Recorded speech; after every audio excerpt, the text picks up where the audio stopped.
Assalamualaikum warahmatullahi wabarakatuh. Bapak Rektor UIN Sunan Kalijaga.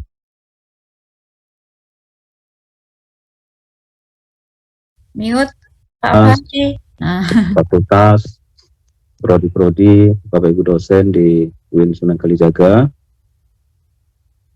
para tamu yang menyempatkan hadir di acara kita pagi hari ini, sosialisasi lembaga akreditasi mandiri, dan pagi ini kita awali dengan lembaga akreditasi mandiri di bidang teknik. Dan alhamdulillah pada pagi hari ini kita kedatangan tamu istimewa juga, pembicara Prof. Dr. Misri Gozan ya. Selamat datang di UIN Sunan Kalijaga, Prof. Berharap suatu saat kita bisa ketemu di UIN Sunan Kalijaga secara luring, Prof. Terima kasih. Ya. Perlu kami sampaikan, Prof. Misri, kegiatan ini kami inisiasi mengingat masih banyak pertanyaan-pertanyaan dari perguruan tinggi terkait dengan operasionalisasi lembaga akreditasi mandiri ini, ya, khususnya di bidang teknik. Di perguruan tinggi keagamaan Islam di bawah Kementerian Agama, beberapa universitas yang sudah UIN, belasan jumlahnya, Bro, itu sudah menyelenggarakan prodi-prodi teknik juga. Nah, sementara secara pengelolaan, sementara ini di bawah Kementerian Agama, sehingga mungkin ada beberapa regulasi yang perlu dipahami oleh semua pihak, termasuk mekanisme-mekanisme yang perlu dipahami juga ketika lembaga akreditasi mandiri ini berjalan, gitu ya.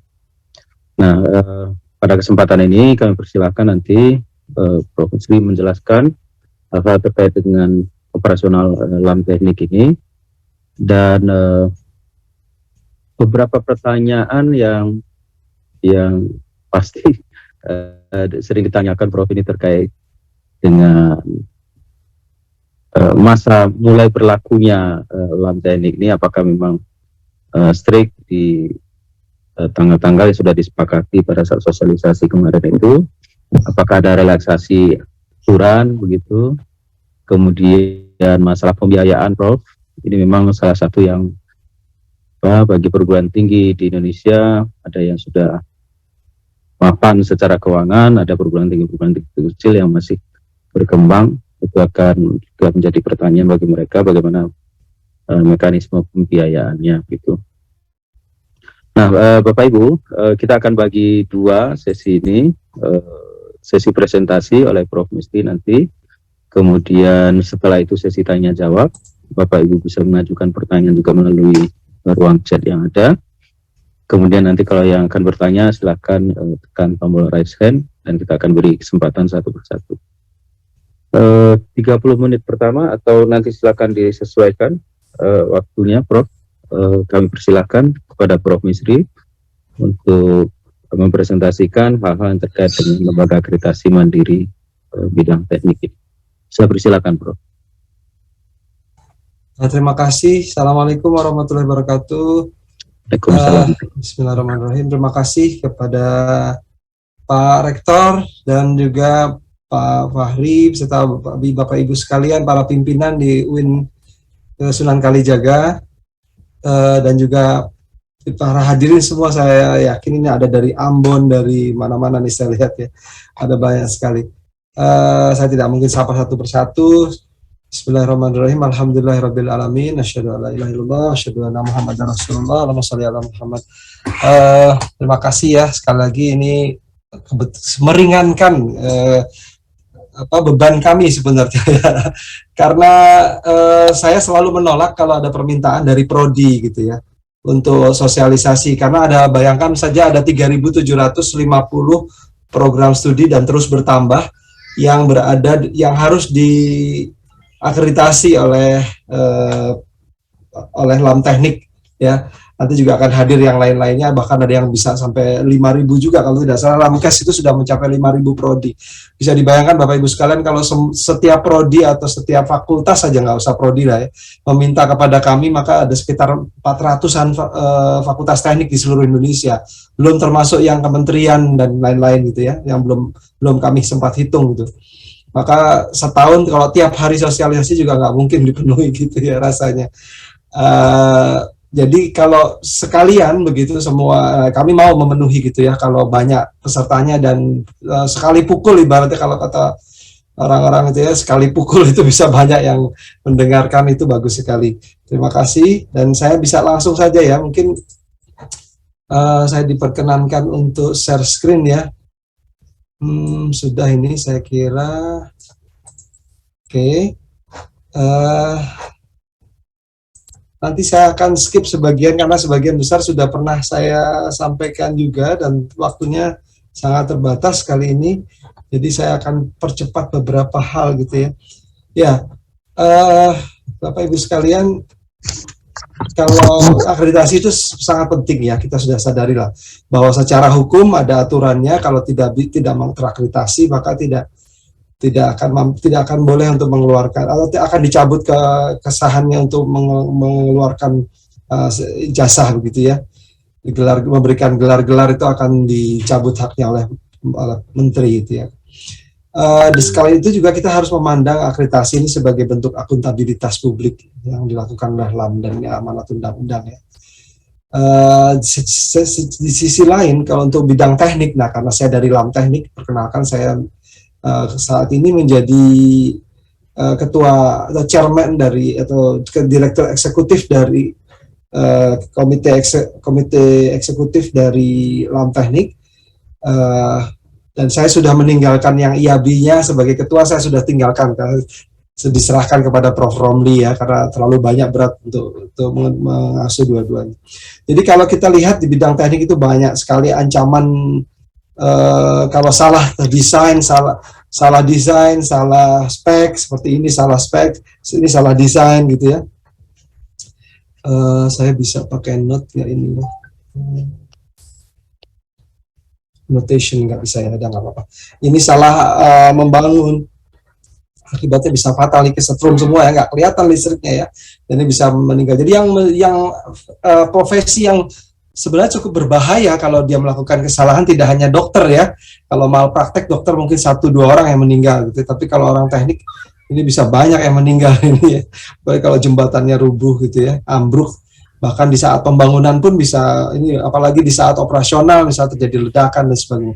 Oleh sebab itu harus pendidik profesional yang memang kita jamin kualitas pendidikannya begitu ya. Nah, mulai dari teorinya, praktek-prakteknya, di mana mahasiswa itu menjalani experience atau pengalaman untuk membangun tidak hanya knowledge-nya tapi juga skill dan attitude-nya begitu ya, dari cara berpakaian, itu juga kita atur betul ya untuk di bidang teknik. Oke, kita juga harus lihat kebutuhan-kebutuhan di masyarakat. Saya kira ada social need, ada kebutuhan pekerjaan itu sendiri dan kemampuan. Nah, ini harus disinkronkan. Ini saya tidak perlu lagi, saya kira karena seorang di sini banyak orang jamu ya, penjaminan mutu atau PPM, saya tidak tahu namanya apa saja begitu ya. Tapi yang jelas sudah paham betul lah mengenai penjaminan mutu. Untuk alur akreditasi mengenai dari Permendikbud 5 tahun 2020, maka kita sudah ada LAM saat ini, sudah ada izin operasional, maka sistemnya diatur oleh LAM. Tetapi secara sekilas ini aturan Ban PT ya. Kami masih mengikuti sistem yang ada di Ban PT secara ini, artinya Bapak Ibu sekalian 5 tahun sekali diakreditasi, lalu bisa perpanjangan. Ambilkan di komputer mungkin. Mohon maaf ada yang bocor. Ini ada sistem unggul, terakreditasi unggul, baik sekali atau baik. Bapak Ibu sekalian bisa mengajukan reakreditasi, syaratnya 2 tahun setelah diakreditasi oleh Ban PT dan pengumuman, untuk bisa melakukan pengaduan kalau menjadi unggul ataupun kembali seperti sedia kala begitu ya. Dan ini kami melakukan perbaruan akreditasi setiap 5 tahun sekali. Nah, ini format kami ada di dalam teknik ini ada di bawah PII. Dan ini ada keuntungan di dalam PII ini, kami memiliki badan tetap akreditasi. Kebetulan kemarin saya baru turun ini per 1 Februari ini saya sudah tidak lagi menjadi ketua Batap, ketuanya menjadi Prof. Romli, saya menjadi wakilnya, tukar posisi aja. Tadinya saya mengembangkan ketua semuanya, sekarang saya fokus di LAM teknik saja begitu ya. Nah, ini ada keuntungan dalam satu rumah besar nih Bapak Ibu sekalian yang sudah terakreditasi oleh LAM teknik, nantinya barangkali ingin menjadi terakreditasi internasional, bisa masuk ke dalam IABI, mengikuti. Begitu nanti terakreditasi oleh IABI, maka tidak perlu lagi akreditasi nasionalnya. Nah, nanti akan ada penyelarasan atau penyamaan saja ya, penyetaraan dari, jadi tidak perlu dua-duanya akreditasi gitu ya. Tapi kami masih mensyaratkan untuk internasional, syaratnya untuk LAM tekniknya minimal unggul gitu ya. Baik, saya kira di sistem yang akan datang seluruh prodi ini nantinya akan diakreditasi oleh LAM. Kalau untuk teknik ini LAM teknik, dan BAN PT nanti hanya menjalani AIPT saja ya, bila nanti LAM sudah beroperasi dan sekarang sudah beroperasi. Nanti memang ada beberapa yang belum beroperasi, ini ada beberapa persyaratan yang sudah kita penuhi semua, badan hukum kita sudah penuhi, sudah diakui oleh Pak Menteri. Kita juga diprakarsai oleh PII, didukung oleh berbagai asosiasi seperti Forum Dekan Teknik, Forum Direktur Politeknik, dan forum-forum prodi lainnya ya, program studi lainnya seperti kimia, elektro, pertanian, ada kebumian ya, dan lain-lain begitu ya.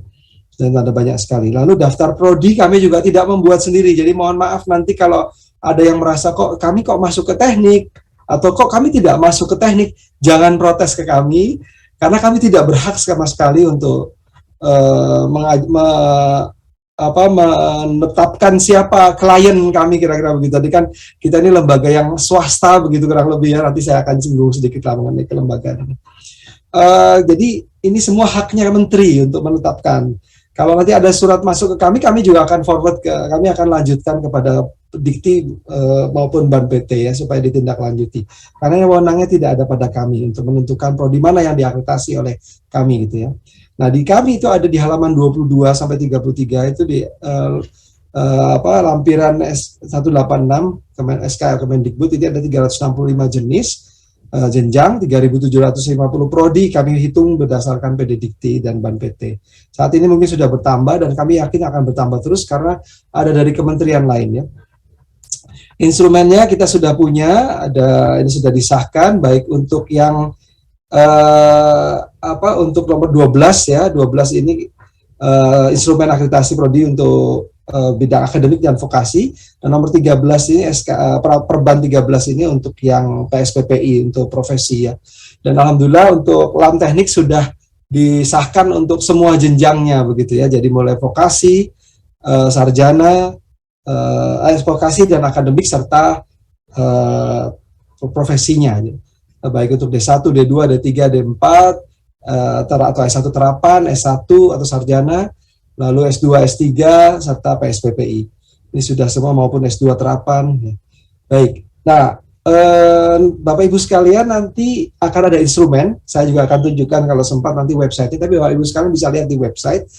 Kami sudah bisa diunduh semuanya, website instrumen terbaru. Jadi kalau yang kemarin sempat mengunduh di Desember atau di awal Januari, rasanya harus mengunduh yang baru lagi, karena kami baru saja upload yang terbaru ya, yang sudah direvisi karena ada beberapa kesalahan rumus gitu ya yang kami temukan dan kami. Nah, Bapak Ibu sekalian tidak perlu mengerjakan seluruh tabel yang ada. Jadi untuk D1 hanya tabel-tabel ini saja yang dicontreng ini saja, yang merah ini tidak perlu berarti gitu ya. Nah, ini ada sekitar 58 tabel dan kalau dilihat di sini D1 mungkin hanya 38. S1 itu ada 48, S1 terapan ada 51, ini yang paling banyak S1 terapan ini ya, dan lain-lain. Baik, saya kira itu masalah keuangan juga tadi diminta oleh Prof. Makin ya, kalau tidak salah Pak Makin ya, mohon maaf Prof. Makin saya kalau salah menyebut nama. Ada masalah keuangan ya. Di sini juga ada fokus penilaian ya. Di beberapa contoh perbedaan yang maaf ini saya belum masalah keuangan dan pembiayaan lebih dahulu, tapi ini di beberapa contoh perbedaan antara yang LAM teknik dengan yang BAN PT instrumen sebelumnya. Misalnya di dalam keuangan di sini sarana dan prasarana kami menyinggung masalah keamanan, keselamatan dan kesehatan dan lingkungan gitu ya, K3L. Ini sebelumnya tidak banyak disinggung di dalam instrumen BANPT, tapi untuk LAM teknik kami singgung ini karena sangat penting buat kami bahwa mahasiswa sejak dia kuliah sudah merasakan suasana K3L. Jadi K3L tidak hanya teori saja, tapi sudah meresap di dalam suasana belajar sehari-hari di dalam kampus gitu ya, kehidupan di kampus. Jangan sampai misalnya kami melihat misalnya dosen-dosen masih di dalam lab dan mahasiswa di dalam lab tidak menggunakan jas misalnya gitu ya, atau labnya banyak besi-besi yang kalau orang Jawa bilangnya jongat gitu ya, keluar dari tanah gitu ya, sehingga mahasiswa bisa kesandung dan sebagainya. Itu banyak kami temui dalam akreditasi baik di IABI maupun di percontohan kemarin ya. Dan banyak sekali alat-alat yang belum lengkap dan sebagainya. Ini menjadi salah satu pertimbangan kami. Lalu elemen dan deskripsi juga. Nah ini tadi sudah disinggung juga ya oleh Pak Cahya ya kalau tidak salah, bahwa ada perbedaan yaitu di elemen kurikulum misalnya ya. Itu jumlah SKS persentase keseluruhan. Ini kami ilmu dasar sains dan matematik atau MAFIKI, mata kuliah fisika, matematik, fisika dan kimia, biologi juga bisa masuk. Itu kami perhatikan di sini ya, itu ada batas untuk nanti syarat terakreditasi yaitu minimum 15 ya. 15 sampai 19. Kalau mengikuti IAB itu kan 28,8 sebenarnya kalau IAB ya, atau 20%. Kalau ini masih sekitar 10%-an saja, setengah dari IAB. Dan ini mohon untuk tolong diperhatikan. Lalu juga untuk teknik ada ketersediaan capstone design. Walaupun ini belum menjadi syarat terakreditasi, artinya kami tidak terlalu membebani. Kalau ini syarat terakreditasi ya. Kalau ini masih belum syarat terakreditasi, ini hanya syarat nanti untuk unggul ya. Bahwa ada capstone design project di mana mahasiswa itu merasakan proses experience, dia merasakan proses menjadi seorang engineer betul, yaitu dia menggunakan seluruh ilmunya yang dipelajari selama ini dalam sebuah project gitu ya. Nah, itu bisa dalam bentuk perkuliahan, dalam bisa bentuk tugas akhir, dalam bisa bentuk penelitian dan sebagainya.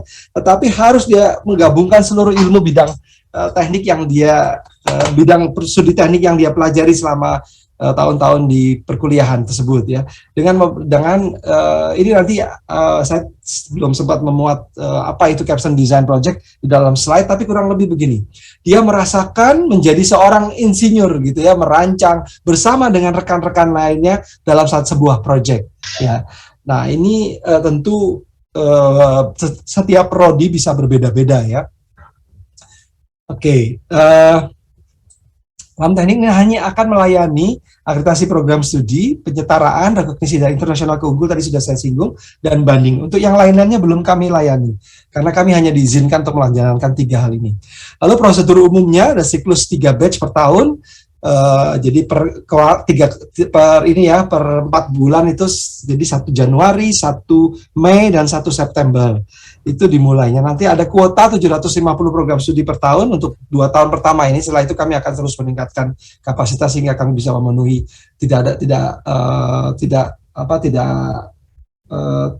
tak ada yang tertinggal kurang lebih begitu. Nah, ini batch ini Bapak Ibu sekalian kalau misalnya nanti mendaftar untuk batch 2 berarti ya, untuk batch 1 ini sudah lewat karena untuk proyek percontohan, dan kami baru diizinkan memang per 1 April. Karena kami dengan izin operasional 31 Desember itu kami baru boleh bekerja per 1 April.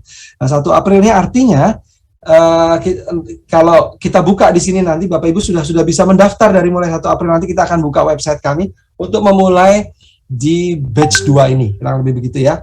Nah, kenapa kita buat batch ini? Supaya ada kepastian. Jadi Bapak Ibu tidak bisa mendaftar setiap saat, karena Bapak Ibu harus sudah mempersiapkan kapan akan berakhir dan kapan harus didapatkan. Misalnya Bapak Ibu berakhir di sini, Bapak Ibu mendaftar di sini, berarti nanti Bapak Ibu sekalian bisa jadi kami tidak ada seperti BANPT 6 bulan, itu tidak ada, tapi usahakan sebelumnya. Jadi kalau berakhir di sini, daftarnya di sini, maka kami tidak akan memberikan surat perpanjangan. Kalau Bapak Ibu berakhir di sini di bulan Juli 2022, Bapak Ibu mendaftar di bulan April atau Mei, masuk ke dalam batch ini, maka kami memberikan surat perpanjangan, ya otomatis ya, perpanjangan selama diakreditasi tentunya, gitu ya, selama proses akreditasi dan sampai keluar akreditasinya, maka kami berikan perpanjangan. Seandainya di sini Bapak Ibu sudah mendaftar tetapi tidak mendapatkan kuota, karena kuota itu 250 satu batch-nya, jadi 753 batch ini, Bapak Ibu sekarang akan mendapatkan surat perpanjangan karena Bapak Ibu sekarang otomatis akan mendapatkan di batch 3 atau batch selanjutnya kalau terlalu banyak yang mendaftar di awal. Tentu kami akan prioritaskan mana yang lebih dahulu begitu ya. Selain nomor pendaftaran juga kami akan prioritaskan mana yang harus mendapatkan lebih dahulu. Baik.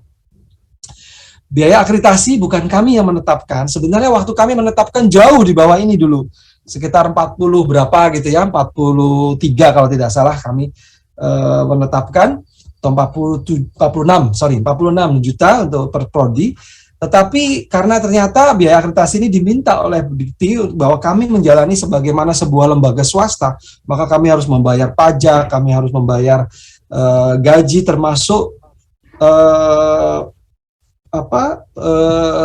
asuransi gitu ya, yang hitungannya asuransinya swasta, tidak lagi pegawai negeri gitu. Dan juga kami harus berinvestasi untuk gedung. Kalau Ban PT kan sudah diberikan oleh negara gedungnya, kami kan tidak, kami kan swasta gitu ya. Maka kebetulan kami beruntung karena kami punya PI, sehingga walaupun demikian kami tetap harus merenovasi beberapa bagian dari, dan alhamdulillah sudah hampir selesai tuntas nih. Bulan Januari ini harusnya kemarin sudah selesai semua, cuma saya belum tengok gitu ya. Jadi biayanya sekitar 53 juta. Ini untuk prodi, dan kalau ada banding 29,7, ada tambahan dari kami kalau untuk penyetaraan sekitar 10 juta rupiah, bukan sekitar 10 juta rupiah, tentu dengan syarat dan ketentuan berlaku. Nah, tadi ada ungkapan mengenai biaya itu berat, tapi coba kita hitung ya sebenarnya ya. Kalau biaya 53 juta per akreditasi, ini 5 tahun kan perpanjangan. Jika ada prodi memiliki 60 mahasiswa, student body totalnya student body bukan per batch. Ini kan sebenarnya sudah sangat sedikit kalau 60 mahasiswa student body gitu ya. Sangat kecil untuk per prodi. Maka biayanya hanya 88.000 per mahasiswa per semester. Jadi rasanya kalau menurut saya rasanya tidak terlalu membebani mestinya ya. Nah, ini biaya pulsa mahasiswa per satu semester rasanya sudah dilewati lah ya. Ini kan cuma 88 gitu ya. Kalau prodi lebih dari ini, misalnya 30 mahasiswa kita kalikan 2 misalnya gitu ya, maka hanya 44.000 per mahasiswa per semester. Saya yakin kalau di UIN Kalijaga mungkin jauh lebih besar lah per prodinya gitu ya. Baik, nah kami sudah ada ruangan di Geraha Rekayasa Indonesia, tapi kami masih menyewa saat ini karena ini kemarin masih renovasi, kami sedang menyewa, dan ini juga kita sudah mengembangkan IT, Sakti namanya, kalau di Ban PT namanya Sabto, Sistem Informasi Akreditasi Teknik Indonesia. Mudah-mudahan kita bisa segera mensosialisasikan semuanya di bulan-bulan Februari ini untuk saktinya ya. Lalu asesor kita sudah punya ada 264, kami akan meningkatkan sampai sekitar 500 ya. Perkiraan prodi di tahun 2022 ini ada 631 prodi yang harus diakreditasi, yang sudah jatuh tempo akreditasinya. Di 2023 ada 578, jadi kalau 750 rasanya cukup lah ya. Kami sudah punya persetujuan pendirian, persetujuan instrumen, biaya akreditasi, sehingga kami sudah mendapatkan dalam 26 November ini sebenarnya izin operasional kami sudah dinyatakan siap, walaupun di launchingnya per 31 Desember ya.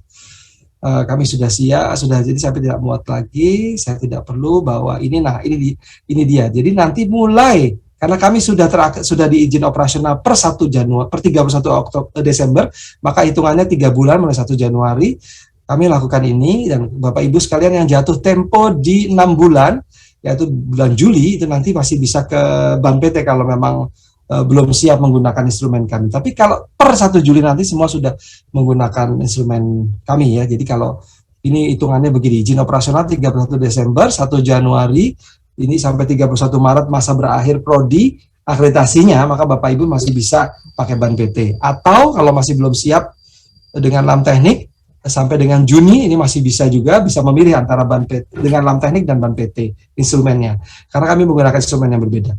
Nah, mulai 1 Juli harus dengan LAM teknik. Nah, website kami ada di sini, silahkan nanti lihat-lihat ya,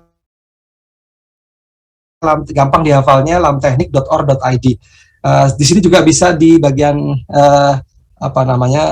akreditasi, ada satu poin lagi di sini, akreditasi. Itu Bapak Ibu sekarang bisa mengunduh semua instrumen yang sudah kami siapkan. Nah, bisa menghubungi kami. Tolong nanti kalau bertanya sesuatu setelah acara ini tentu jangan ke saya ya, karena bisa bayangkan ada 3.750 prodi bertanya kepada saya sulit menjawabnya. Kami sudah siapkan humas yang sudah sangat terampil bisa menjawab. Tetapi sebetulnya Bapak Ibu sekalian juga bisa lihat di sini ada beberapa pertanyaan yang mungkin mirip, kami memberinya namanya FAQ atau SPBU ya, soalan dan pertanyaan yang berulang atau frequently asked question gitu ya. FAQ ada di sini semua. Jadi silahkan nanti dipelajari lebih dahulu karena Mbak Wilda yang ada di sini insya Allah bekerja untuk menjawab pertanyaan Bapak Ibu sekalian, tapi barangkali untuk mengeringankan bebannya Mbak Wilda bisa lihat juga dan Bapak Ibu sekalian bisa lebih cepat mendapatkan jawabannya. Baik, saya akan mulai masuk ke detail barangkali ya. Jadi ini saya tidak masuk lagi. Nah, ada dimensi penilaian itu ada 5 dimensi: mutu kepemimpinan, produktivitas, mutu dan produktivitas luaran, mutu proses, mutu input, dan penjaminan mutu. Ini sebagaimana diatur dalam Perban PT ya. Ini juga masuk ke dalam 5 hal ini. Bapak Ibu sekalian, pertama akan kenapa ada baik, saya lanjut aja ya. Kita ada sedikit untuk struktur laporan evaluasi diri itu mirip sekali dengan struktur evaluasi diri yang ada selama ini dengan Ban PT. Hanya saja di sini kami melakukan kriteria akreditasinya ada 9 dan nomor 9 ini luaran pengabdian masyarakat ini kami nomor 8 dan nomor 9 ini luaran dan capaian tridharma perguruan tinggi.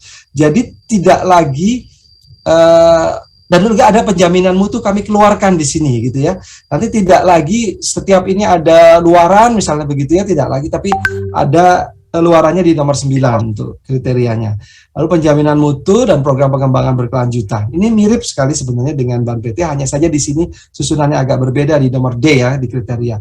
Nah, Bapak Ibu sekalian sebaiknya mempertimbangkan dalam laporan evaluasi diri itu kondisi eksternal, lingkungan makro dan mikro, serta capaian setiap kriteria yang merupakan indikator kinerja utama dan indikator kinerja tambahan.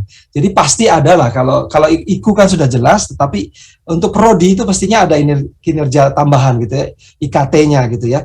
Nah, profil UPPS dan PS-nya juga harus dimasukkan, dan ini nanti diramu dalam laporan evaluasi dengan evaluasi capaian kinerjanya seperti apa. Jadi diawali dengan ini, dengan mempertimbangkan tiga prinsip ini ya, tiga aspek ini ya, kondisi eksternal, profil UPPS, dan capaian setiap kriteria. Lalu dilakukanlah analisis SWOT. Jadi setiap itu harus ada analisis SWOT-nya. Lalu dirumuskan tujuan dan strategi, lalu program pengembangan berkelanjutan. Dan inilah nanti yang akan kami analisis gitu ya, program pengembangan ini, dan ini harus mencerminkan 3 hal ini. Banyak sekali yang dalam pengamatan kami prodi-prodi yang analisis SWOT-nya tidak terhubung dengan tujuan dan strategi maupun program pengembangan berkelanjutan. Jadi kalau Bapak Ibu sekalian ikuti ini, alur ini insya Allah sebenarnya mudah ya. Dan kami tidak membatasi harus sekian halaman dan tidak ada. Silahkan saja dimuat. Karena ini semuanya online, kami hanya membatasi ukuran memorinya saja, kira-kira begitu ya. Jadi tolong diperkirakan memorinya supaya tulisannya tetap jelas, jangan dibuat memorinya dikecilkan jadi tulisannya tidak jelas gitu ya. Tolong dipertimbangkan juga kejelasan, karena buat kami tidak penting banyak atau sedikit, tetapi kejelasan itu yang paling penting. Nah, laporan evaluasi di sini dikerjakan oleh UPPS. Jadi UPPS ini nanti bisa di fakultas, bisa di departemen dan sebagainya gitu ya. Jadi ada pertama adalah visi misi di tingkat perguruan tinggi itu diturunkan nanti ke dalam UPPS ya, visi misi tujuan strateginya UPPS. Lalu untuk scientific visionnya itu adanya di prodi ya. Jadi ada UPPS, ada visi keilmuan program studi. Nah, ini semua harus menggambarkan ada unit pengelola program studi, ada mahasiswa, keuangan, sarana prasarana, dan di dalam prodi ini harus mencapai luaran-luaran yang nanti selaras dengan visi misi tujuan dan strategi ini semua, atau nanti dalam bentuk CPL-nya gitu ya, itu harus ditampilkan. Nah, penyusunan instrumen akreditasi itu ada dimensi pertama adalah dimensi penilaian. Capaian kinerja tridharma atau outcome based accreditation, lalu ada peningkatan daya saing, pengembangan wawasan internasional, ini menjadi dimensi penilaian kami. Lalu mencapai aspek pemenuhan standar nasional pendidikan tinggi atau SNDIKT, standar pendidikan tinggi yang ditetapkan oleh perguruan tinggi sendiri, peraturan perundang-undangan tentang pengelolaan prodi, pendidikan tinggi, serta kinerja mutu dalam konteks akuntabilitas publik. Saya kira ini beberapa hal yang sudah sangat biasa di penjamu, jadi saya lewatkan saja ya, karena saya ingin masuk nanti ke beberapa yang sangat detail, dan saya ingin lebih banyak tanya jawab lah, kalau bisa 1 jam ke depannya tanya jawab nanti. Manfaat evaluasi diri sangat banyak, jadi Bapak Ibu sekalian lakukan evaluasi diri ini untuk membantu Prodi Bapak Ibu sekalian. UPPS ini lakukan untuk membantu prodi, ya, juga bukan hanya untuk mendapatkan akreditasi, gitu ya, sertifikat akreditasi. Kenapa? Karena sebenarnya membantu evaluasi diri harus bisa membantu dalam mengidentifikasi masalah, penilaian program dan pencapaian sasaran. Sehingga kalau ada selama ini ada praktek-praktek yang kurang baik ya, dengan meminjam orang lain atau mencontek dari yang lain, itu sama sekali tidak membantu Bapak Ibu sekalian, maka itulah justru akan merepotkan. Tapi kalau dilakukan secara berkesinambungan proses evaluasi diri ini, maka akan membantu. Oleh sebab itu Bapak Ibu sekalian, kami sudah mengurangi sebenarnya internasionalisasi itu. Tadi sudah Pak Rektor juga menyebut ASIN dan sebagainya. Kalau untuk bidang teknik, saya sarankan ikut IABI karena akan menghemat banyak sekali, dan IABI punya patokan gitu ya. Kalau misalnya saya tidak tahu ASIN itu accord-nya apa gitu. Kalau untuk bidang teknik ya, kalau untuk MIPA dan lain-lain saya tidak ikut campur karena itu bukan wewenang kami. Tapi kalau untuk bidang teknik kami mencantolkan diri pada Washington Accord, dan itu merupakan kesepakatan yang di awalnya didirikan oleh 16 negara. Saat ini sudah 22 negara. Lembaga akreditasi bidang teknik di 22 negara sudah mengikuti kriteria yang ada di Washington Accord, sehingga ada cantolannya begitu ya, dan ini sudah diakui juga oleh kementerian. Lalu memperkuat budaya evaluasi, memperkecil kesenjangan antar tujuan pribadi dan tujuan lembaga, karena banyak sekali terutama di swasta tadi kalau itu ya, antara kepemilikan yayasan dan sebagainya ini kadang-kadang masih campur aduk. Mendorong perguruan tinggi untuk meninjau kembali kebijakan sesuai dengan perkembangan mutakhir. Bapak Ibu sekalian, ada keterlibatan semua pihak, keserbacakupan, aspek-aspek kualitas data, kedalaman analisis, pendekatan inovatif dan kreatif, rencana pengembangan serta kejujuran dalam menampilkan semua data-data dan betul-betul informasi serta evaluasi diri, inilah yang akan kami nilai gitu ya di dalamnya. Nah, yang tadi sudah saya sampaikan, ada mata kuliah Basic Science, Capstone Design, lalu juga rancangan dan penyelenggaraan Merdeka Belajar Kampus Merdeka. Nah, ini ada hitungan-hitungan SKS yang harus dipenuhi gitu ya dalam MBKM misalnya gitu. Tapi juga harus hati-hati juga, harus Bapak Ibu sekalian harus membuatnya mengakomodir MBKM, dan juga kalau ingin nanti ke LAM teknik ada beberapa persyaratan juga yang harus terkait. Jangan sampai mengorbankan persyaratan terkait, apalagi juga nanti mengorbankan yang ada di IABI misalnya begitu ya. Nah, Bapak Ibu sekalian, tapi kabar gembiranya begini kurang lebih ya. Sebenarnya kalau Bapak Ibu sekalian prodinya sudah menerapkan outcome based education, Bapak Ibu sekalian tidak perlu khawatir dengan MBKM. Karena sebenarnya MBKM hanya bisa diikuti kalau dia sudah outcome based gitu ya. Terasa sangat berat kalau belum outcome based. Kenapa demikian? Misalnya begini, kalau sudah outcome based, maka Bapak Ibu sekalian tinggal berdiskusi saja dengan prodi lain di luar prodi yang mahasiswa tersebut berada, atau misalnya di industri, tinggal berbicara outcome apa yang harus dipenuhi di dalam tempat dia belajar mendapatkan 20 SKS, 6 SKS, ataupun sampai 40 SKS gitu misalnya kalau di beberapa tempat. Itu outcome apa yang sudah terpenuhi. Kalau dari itu sudah bisa diukur, sudah disepakati bersama dengan PKS dan sebagainya, maka itu akan sangat mudah ditransformasikan ke dalam CPL prodi atau kompetensi dan sebagainya yang sudah ditetapkan oleh prodi di awal pembelajaran, dan itu harus dipenuhi oleh mahasiswa. Dengan demikian sebenarnya kalau sudah mengikuti outcome based akan sangat mudah sebenarnya ya, tinggal diikut baik. Tapi saya tidak ingin banyak masalah kesal, kita diskusi saja nanti kalau kesana. Sarana prasarana juga ya, ini juga menjadi perhatian. Data prasarana di UPPS juga menjadi perhatian. Nah, saya kira ini dia kondisi eksternal ini menjadi, tadi saya sudah singgung mengenai aspek makro dan mikro ya. UPPS harus mampu merumuskan strategi pengembangan program studi yang berkesesuaian untuk menghasilkan program-program pengembangan alternatif yang tepat. Saya kira ini tadi sudah. Nah, ini ada 9 kriteria ya, visi misi, tata pamong, tata kelola kerjasama, mahasiswa, sumber daya manusia, keuangan sarana prasarana, pendidikan, penelitian, pengabdian masyarakat, dan pengeluaran. Lalu, Bapak Ibu sekalian, sebaiknya yang utama saya akan nongkrong ini saya kira sudah banyak disinggung, tapi kira-kira gini, Bapak Ibu sekalian mulailah dengan membuat saya kira ini sini sudah sangat banyak ya nanti kalau mau disinggung lagi boleh. Saya hanya ingin masuk ke dalam gini, Bapak Ibu sekalian mulailah dengan membuat LKPS lebih dahulu ya, mengisi LKPS. Karena LKPS itu bentuknya adalah kuantitatif, jadi bisa diisi ya, LKPS itu bisa diisi dengan dan tadi saya ada tabel-tabel itu ya, itu kan LKPS. Lalu setelah itu setelah LKPS terisi semua yang sesuai dengan yang prodinya, maka Bapak Ibu sekalian bergeraklah ke LED, membuat LED.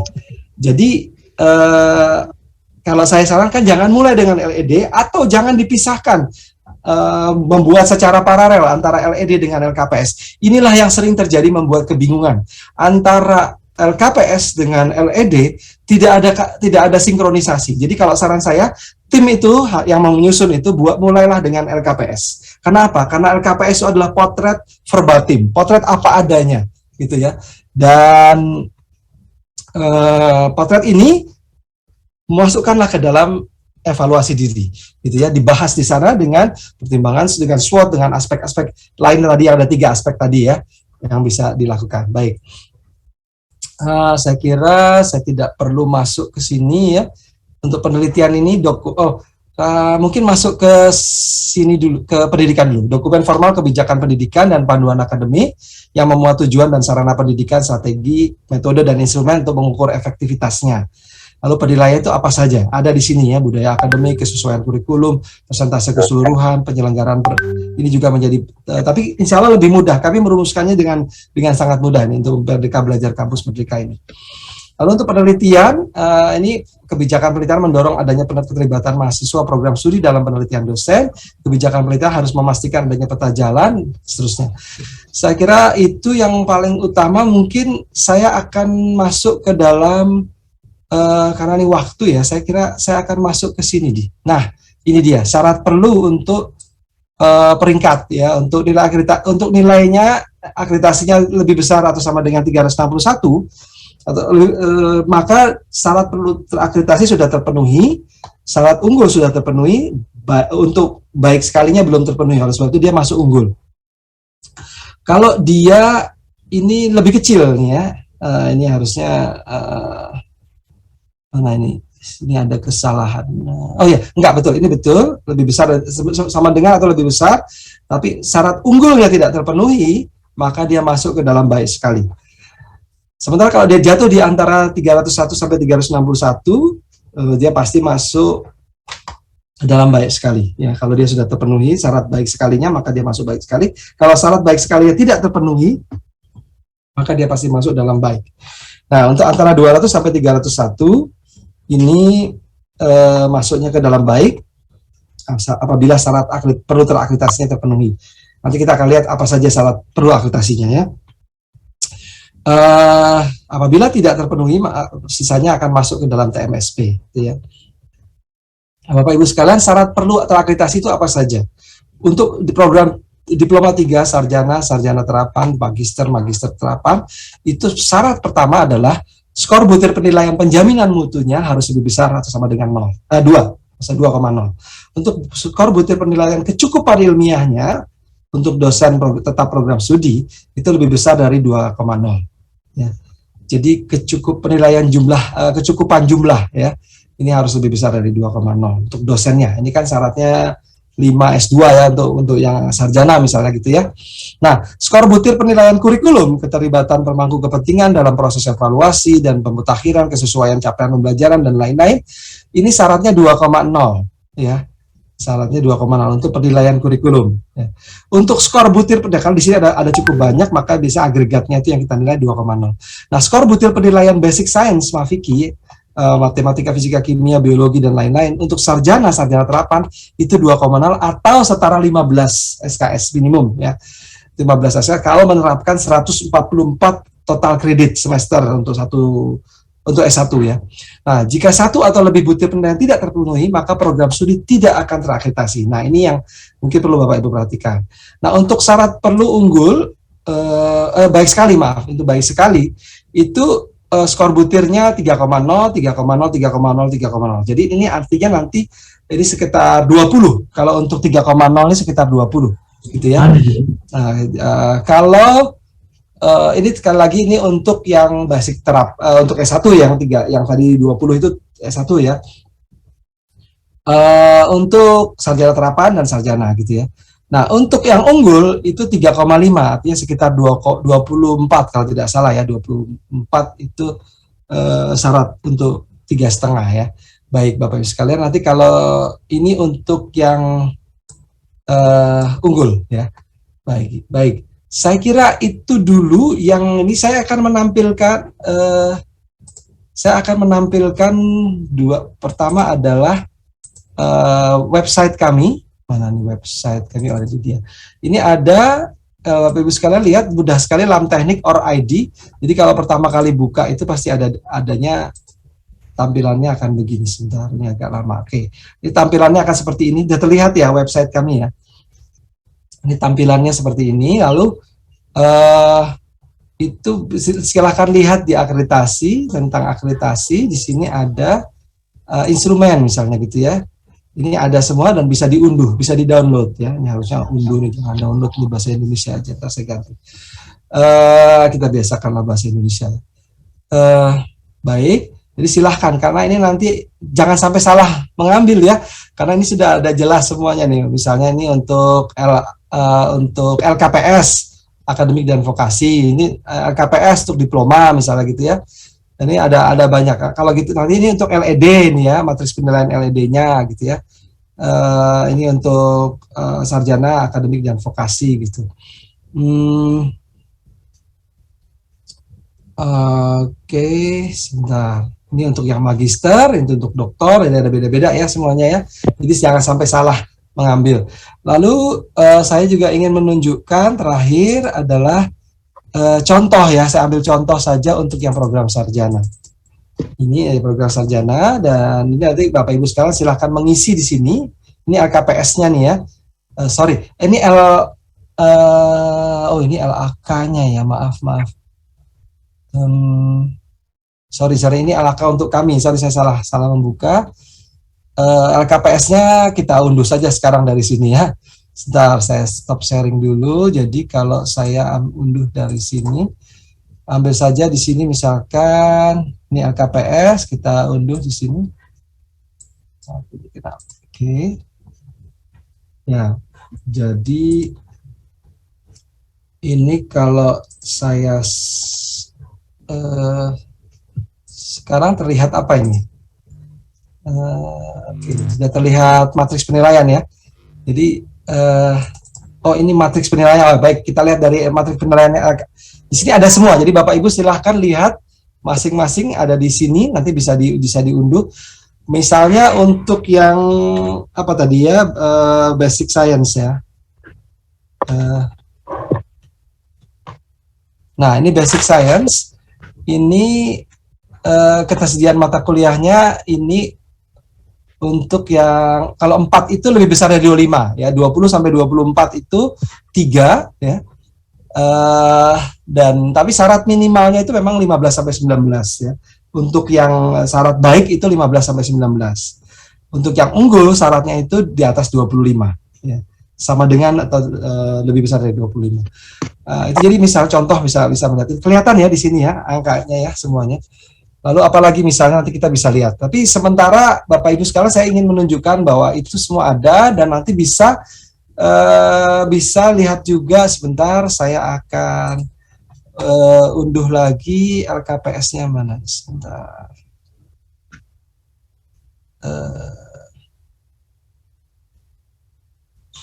Ini matriks penilaian.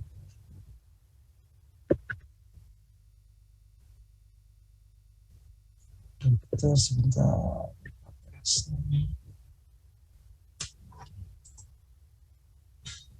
Oh, maaf, ini nggak bisa diunduh. Sebentar, ada satu. Ini dia. Oh, lagi sedang nggak bisa juga. Kenapa ini? Tapi yang jelas ada LKPS. Nanti Bapak Ibu sekalian silahkan. Ini mungkin ada problem sedikit. Saya nggak tahu apa problemnya di website kami atau di UI. Betul, saya lagi ada di UI di kantor. Jadi kalau lebih nanti bisa lihat di sini di LKPS-nya ya. Nanti silahkan lihat di sini ya, penilaian APS. Ya, silahkan nanti bisa oh, di sini LKPS-nya ada di sini ya. Laporan panduan penyusunan laporan akreditasi. Coba saya coba. Bisa, alhamdulillah. Ya, ini nanti silahkan diisi semuanya. Ini ada dalam bentuk Excel-nya juga nanti akan diberikan saat Bapak Ibu sedang mendaftar. Jadi kurang lebih borang-borangnya semua, atau bukan tidak lagi menyebutnya borang ya, tapi instrumennya semua ada di sini ya, formulir ada semua di sini formatnya. Baik, saya kira mungkin lebih banyak diskusi aja. Saya sudah mengambil waktu 45 menit ini, cukup panjang. Pak Fahri, saya kembalikan. Ya, terima kasih Prof. Esri. Ya, terbuka diskusi aja Pak. Ya, saya kira banyak hal yang bisa dikonfirmasi. Mumpung Prof. Esri langsung yang menyampaikan kebijakan dari LAM teknik ini. Untuk memancing diskusi, Prof, semua perguruan tinggi akan ke LAM teknik harus mendaftar, Prof, ya? Atau otomatis saja mereka langsung mengajukan borang, Prof? Pertanyaan, ya. Jadi kalau program studi harus mendaftar. Harus mendaftar, ya. Baik. Jadi nanti mendaftarkannya lewat Sakti namanya Pak, bukan Sabto tapi Sakti gitu. Ya. Jadi sistem aplikasinya tersendiri terpisah dari BAN PT gitu Pak ya? Iya. Baik, saya terkait penjaminan mutu dan kurikulum ini Prof. Nanti sambil menunggu yang lain. Kami itu di UIN Sunan Kalijaga, mata kuliah penciri nasional universitas itu sudah mengambil porsi sekitar 20%, Prof. Dari 144 SKS itu. Ya. Mata kuliah penciri nasional, penciri universitas kami punya 19 SKS itu. Nah, sementara tadi saya kira ini baik untuk menunjukkan ciri tadi basic science dan matematika itu minimal 25 SKS, Prof. Ya. Nah, apakah sudah dipertimbangkan ada mata kuliah penciri nasional dan universitas ini dalam kurikulum prodi teknik, Prof? Karena pasti nanti yang dipertanyakan bisa tidak mata kuliah penciri nasional universitas itu dikurangkan supaya kompetensi prodinya lebih leluasa untuk disusun mata kuliahnya begitu, Prof. Itu kebijakan LAM tekniknya seperti apa, Prof? Jadi begini, kami membuat patokan angka 25 dan 15 dulu ya, sebenarnya 15. Terus itu sebenarnya 15 itu syarat untuk baik ya. Nah, kalau unggul itu memang di atas 25. Nah, itu kami berpedoman pada Washington Accord. Ya, itu yang pertama. Jadi kami pedomannya ke sana. Jadi kami tidak mengarang-arang sendiri. Kenapa demikian? Nah, ini yang perlu difahami. Kenapa harus cukup banyak lah 25 SKS kan berarti sekitar 15 sampai sekitar kurang dari 20% sebetulnya. Sekitar 18 atau 17% dari kalau SKS D144 ya. Nah, kenapa harus ada itu? Karena program studi S1 sarjana teknik ini itu harus mampu melahirkan orang-orang yang memecahkan kompleks engineering problem. Dia harus bisa memecahkan. Maaf, ini ada. Oke. Dia harus mampu memecahkan kompleks engineering problem yang berbeda dengan teman-temannya yang lulusan D3. Kalau D3, di vokasi. Vokasi itu rutin engineering problem. Perbedaannya di mana? Kalau yang rutin engineering problem, dia persoalannya memang sudah berulang, ya, dan sudah pernah dihadapi secara orang lain sebelumnya barangkali begitu ya. Tapi kalau S1, dia harus memecahkan yang kompleks, yang setiap persoalannya itu memiliki berbagai aspek yang harus dia pertimbangkan. Nah, salah satu yang harus dia kuasai, yang sangat dia harus dikuasai adalah matematik, fisika, kimia, biologi atau basic science. Nah, itu akan membantu dia memecahkan complex engineering problem. Apa itu complex engineering problem? Di antaranya adalah dia melibatkan berbagai macam aspek, lalu dia open-ended solution, dan juga ada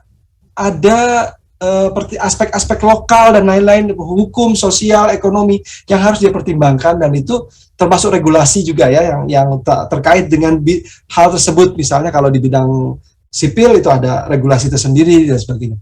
Tidak hanya regulasi terkait dengan sosial saja gitu ya. Jadi ini yang harus dipenuhi gitu ya.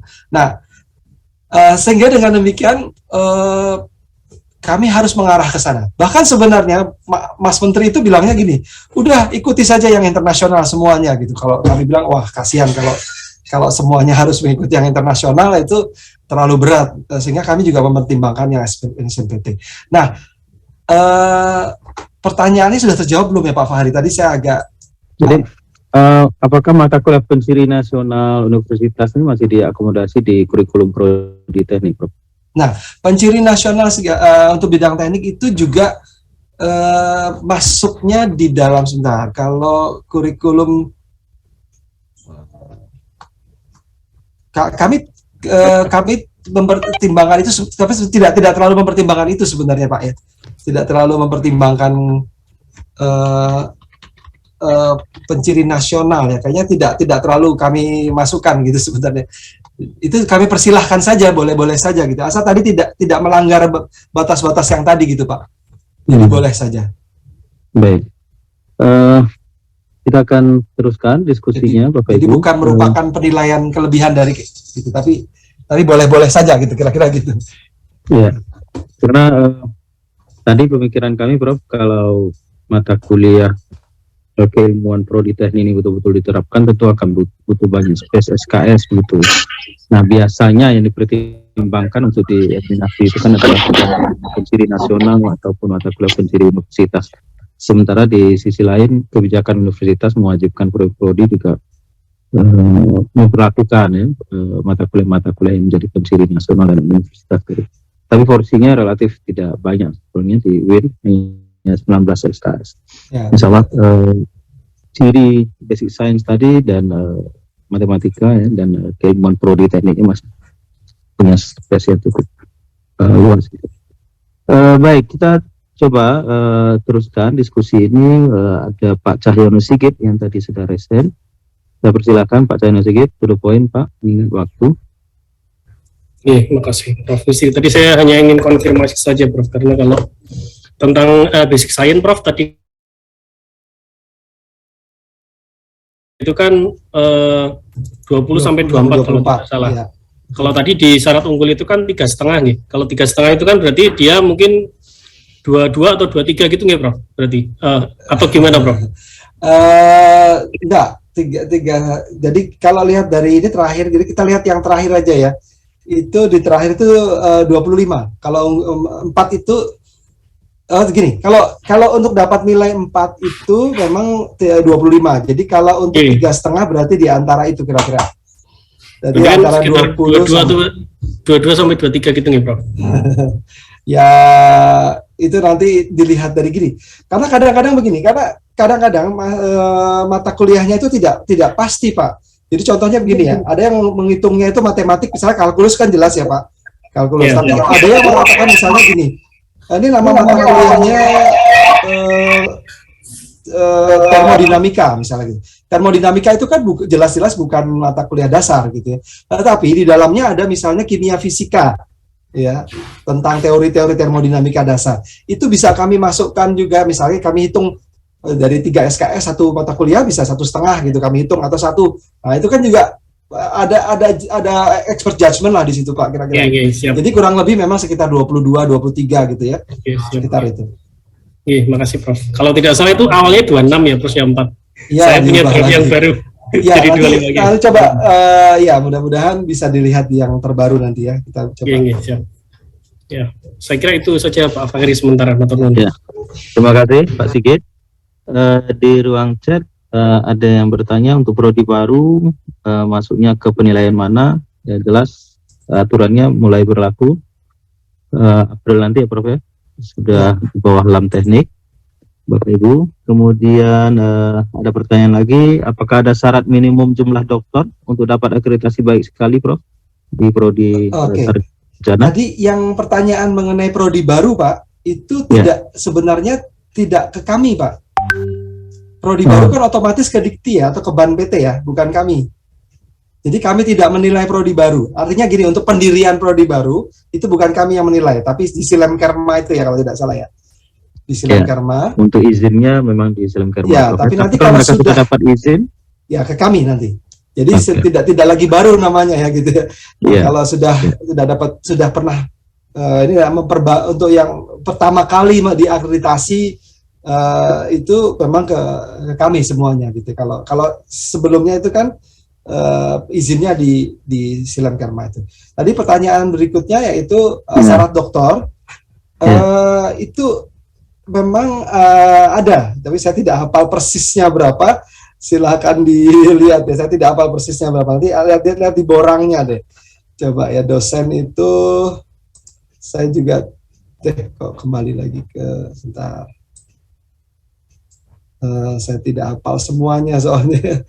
Kalau hafal semuanya, bentar. Untuk sumber daya manusia nih. Jadi ini ada nanti ada borangnya di sini sebentar. So, borangnya. Oh, Bapak Ibu nggak ngelihat yang saya lihat ya soalnya.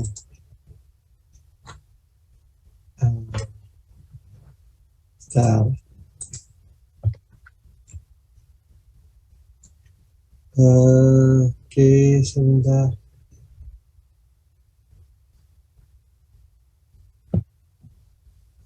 Database.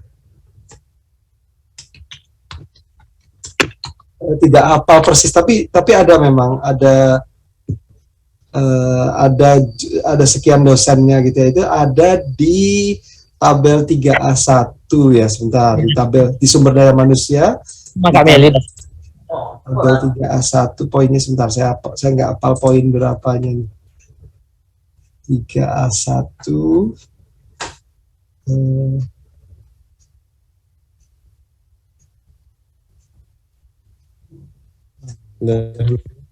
sebentar, saya bukakan sebentar ya. Ini dia. Jadi kalau ini terlihat nggak? Belum saya share ya, belum saya share screen ya. Nanti yang saya share screen yang ini dia. Nah ini sekarang terlihat ya. Ini kalau untuk yang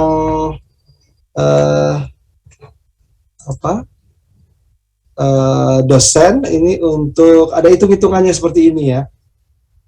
Jadi tergantung dari nanti ini kan nanti Bapak Ibu sekalian melihat di tabel di halaman berapa ini? Di halaman 10 ya, sumber daya manusia. Kelihatan apa sekarang Bapak Ibu sekalian? Kelihatan nggak sumber daya manusia? Ya, kelihatan. Sumber daya ada tabel 3A1 ya. Ya. Ini nanti akan masukkan di sini. Nah, ini nanti bisa hitung-hitungannya bisa silakan lihat di sini. Ya. Karena hitung-hitungannya tidak dokter berapa gitu tidak, tapi ada perhitungan yang pakai fuzzy logic gitu ya. Silahkan dimasukkan saja ke dalam hitung-hitungan ini gitu ya. Ini sebentar, kualifikasi. Nah ini dia di tabel 3A1 ya, ini ya ada hitung-hitungannya. Silakan dimasukkan di sini. Saya juga tidak hafal persisnya harus berapa, itu tidak hafal gitu ya, tapi ada jelas di sini. Ya, silakan disimulasikan sendiri. Ya. Ini untuk yang S1 loh ya, untuk yang S1, untuk yang S1 dan S1 terapan. Jadi silakan lihat di sini. Baik, saya sudah terjawab ya kurang lebih ya pertanyaannya. Iya, Pak. Baik, berikutnya saya persilakan Pak Wahyu Tamtomo Adi. Mohon to the point Pak, pertanyaannya Pak. Baik, terima kasih atas kesempatannya Pak Fahri. Dari Izin kampus mana, bertanya Bapak? Pak. Ya. Dari Politeknik. Saya Wahyu dari Politeknik Perkeretaapian Indonesia Madiun di bagian penjaminan mutu Pak.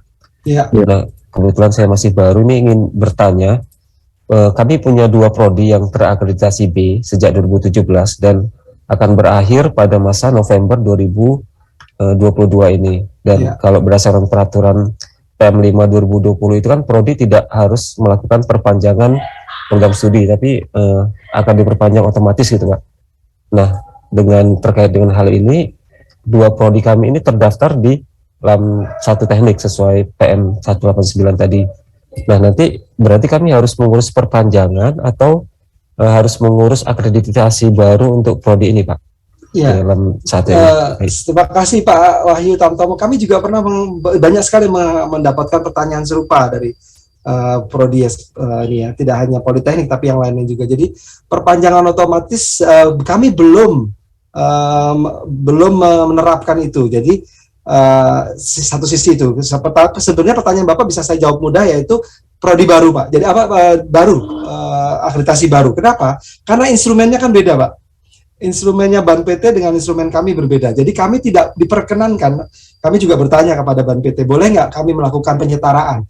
Kata Ban PT tidak boleh karena instrumennya berbeda, gitu ya, tidak diperkenankan, gitu. Karena Ban PT instrumennya lain, kami instrumennya lain. Jadi mana mungkin kita melakukan sebenarnya kalau menurut saya sih sebenarnya bisa-bisa saja, gitu ya. Tapi karena kami tidak diperkenankan, maka kami harus melakukan dari prodi baru. Tapi kami sedang memikirkan bagaimana nanti kalau untuk 5 tahun ke depan sudah berjalan, gitu kan ya. Itu kami rasanya sedang kami godok, itu masih saya belum bisa menjawab gitu. Kalau untuk yang akan datang, tapi kalau yang sekarang jelas akreditasi baru. Ya Pak, kami kan tadi masih di akreditasi B ya Pak. Nah nanti untuk ISK itu bagaimana ya Pak? Kami tidak ada ISK lagi gitu Pak. Jadi kami pakainya langsung baik sekali, unggul gitu ya. Iya. Nah ini mengingat waktunya itu sangat pendek Pak, sampai dengan April Pak. April. Karena kami berakhirnya Oktober. Berarti kan April sudah harus mengajukan sesuai timeline tadi ya.